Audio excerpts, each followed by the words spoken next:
అమితమైన ధనవంతులై సుఖంగా కాలం గడపసాగాను. ఇచ్చట అత్తవారింట వద్దనున్న కళ్యాణికి నానానికి బాధలు పెరిగిపోసాగాను. అత్తగారు ఆమెను మూడంట్రికము పెట్టి విపరీతమకు కష్టముల పాలు చేయసాగినది. ముసలిది కళ్యాణిచే ఇంటి పని ఎంతయో చేయించుకొని సరిగ్గా అన్నం కూడా పెట్టేది కాదు. అందువలన కళ్యాణి అడవికి పోయి కట్టెలు ఏరి అవి అమ్ముకొని వచ్చిన దానితో జీవన ఆధారం గడుపుకోసాగింది. ధనార్జనకై వెళ్ళిన తన భర్త ఎప్పుడు వచ్చినా తన కష్టములు ఎప్పుడు తీరునా అని ఆమె ఎంతో ఎదురు చూడసాగినది. ఇట్లుండగా ఒకనాడు కళ్యాణి కట్టెలు కట్టుకొని తలపై పెట్టుకొని వచ్చుతూ ఉండగా మధ్యలో ఆమెకు దాహం వేసినది.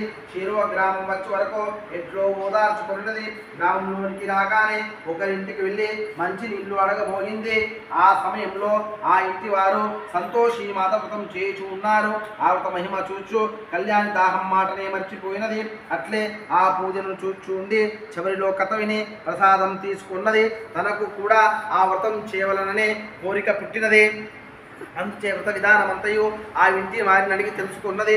అందులకు ఆ ఇల్లాలు కళ్యాణిని చూచి, సౌభాగ్యవతి, ఇది సంతోషి మాత వ్రతము. దీనిని ప్రతి శుక్రవారం నాడు శ్రద్ధాభక్తులతో చేయవలేను.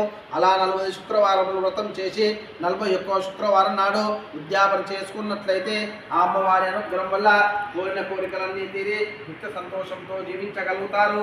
ఈ వ్రతం చేసేవారు శుక్రవారం నాడు పుల్ప